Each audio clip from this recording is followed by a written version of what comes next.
아무래도 국민 여러분들께서 지금 제일 큰 걱정은 남북 문제가 아닐까 싶습니다. 남북한 7천만 결의가 공을 들여서 쌓아올린 10년 공든탑이 하루아침에 무너지는 현실을 목도하고 있습니다. 이제 북측이 개성공단을 비롯해서 전체적으로 남북 문제를 후퇴시키는 그런 발표를 했습니다. 북한의 이번 조치는 7천만 결의와 민족의 역사에 커다란 죄를 짓는 행위로 대단히 유감스럽습니다. 그런데 왜 이런 상황이 됐는가? 무조건 대북 강경 정책만을 고집한 이명박 정부의 책임이 크다고 보지 않을 수 없습니다.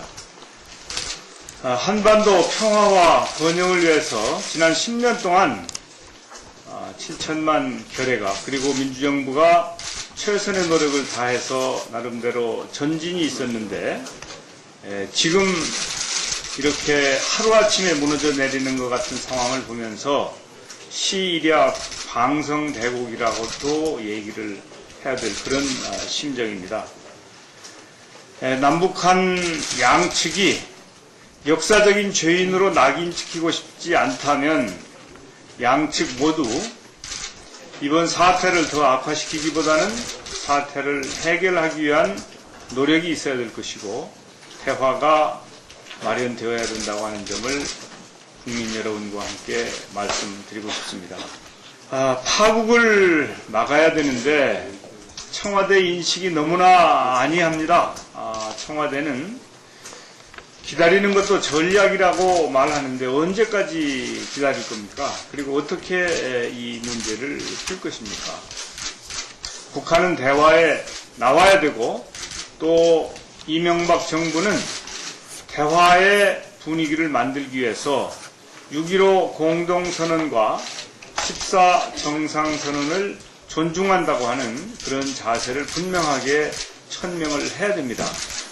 말로는 그것을 무시한다는 얘기를 한 적이 없다 이렇게 얘기를 합니다만은 전혀 전진이 없지 않습니까?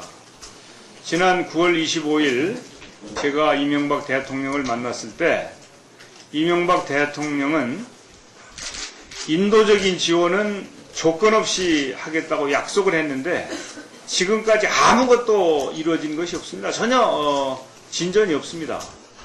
이런 태도를 가지고는 남북 문제를 제대로 이끌고 갈 수 없다라고 하는 점을 다시 말씀드리면서 이 상황을 해소하기 위해서는 대통령의 결단이 필요합니다. 최고 지도자가 결단해서 남북 대화에 물꼬를 트고 10년 공든탑이 무너지지 않도록 지금이라도 대북 기조를 바꾸고 필요한 조치들을 적시해 해줄 것을 강력히 요구합니다. 국민들 마음은 타들어가고 어깨는 천근만근 무거운데 대통령의 말은 가볍고 무책임하기 짝이 없습니다. 지금 주식을 사면 돈을 큰돈 벌 수 있다. 이런 얘기 해도 되는 겁니까?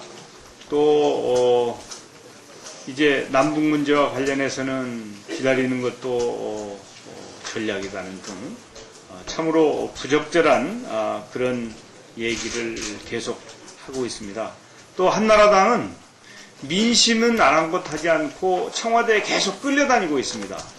이런 정부 여당을 믿고 국민들은 어떻게 해야 됩니까?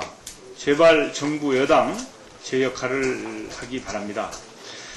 야당 또한 책임 없다고 생각하지 않습니다. 결국은 야당도 국정을 운영하는 한 축으로서 결과에 대해서 책임을 져야 하기 때문에 우리가 계속해서 남북 문제에 대해서도 얘기를 하고 있고 경제 문제에 대해서도 대안도 내놓고 있고 또 부가가치세 30%를 인하하자고 하는 대안도 내놓고 있지 않습니까? 정부 여당은 야당의 대안에 대해서도 귀를 기울이고 지혜를 함께 모으는 그런 자세로 빨리 돌아와 줄 것을 간곡히 호소합니다. 이상입니다.